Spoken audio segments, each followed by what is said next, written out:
मराठा समाजाला आरक्षण मिळावं याच मागणीसाठी मनोज जरांगे पाटील आमरण उपोषण करत आहे। त्यांना पाठिंबा दर्शवण्यासाठी राज्यभरातला मराठा बांधव आझाद मैदानात दाखल झाला आहे। मी आहे अटल सेतूच्या ब्रिजच्या खाली। आपण पाहू शकता अटल सेतूच्या ब्रिजच्या खाली मोठ्या प्रमाणात पार्किंगची व्यवस्था करण्यात आलेली आहे। आझाद मैदानामध्ये मनोज जरांगे पाटील यांनी सांगितलंय की तिथे पार्किंग करू नका, मुंबईकरांची गैरसोय होते। त्यानंतर मराठा बांधव जे आहेत मध्यरात्री जे आहे इथे गाड्या लावण्यात आलेल्या आहेत। क्षणभर विश्रांती घेण्यासाठी जे आहेत आंदोलनकर्ते जे आहेत अखेर शिवडी ब्रिजचा उपयोग जो आहे ते क्षणभर विश्रांती करण्यासाठी घेताना दिसून येत आहे। आणि याच बाजूला जो आहे गार्डन एक छोटंसं आहे, या गार्डनमध्ये जे आहेत आंदोलनकर्ते जे आहेत ते झोपलेले आपल्याला दिसून येत आहेत। त्यामुळे या ब्रिजचा आणि गार्डनचा उपयोग जो आहे ते आंदोलनकर्त्यांनी क्षणभर विश्रांती करण्यासाठी घेतलेला दिसून येत आहे। त्यामुळे त्यांच्या मोठ्या प्रमाणात झोपण्यासाठी गैरसोय होते असंच म्हणावं लागेल। त्यामुळे आंदोलनकर्ते जे आहेत वेगवेगळ्या पर्याय गोष्टीचा उपयोग करताना दिसून येते।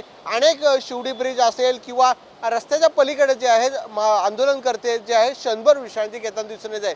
कॅमेरामन अरविंदसह विकास मिरे, साम टीव्ही, मुंबई। आता isakal.com आहे देशातील नंबर 1 ची मराठी न्यूज वेबसाईट। प्रत्येक अपडेटसाठी isakal.com ला नक्की भेट द्या।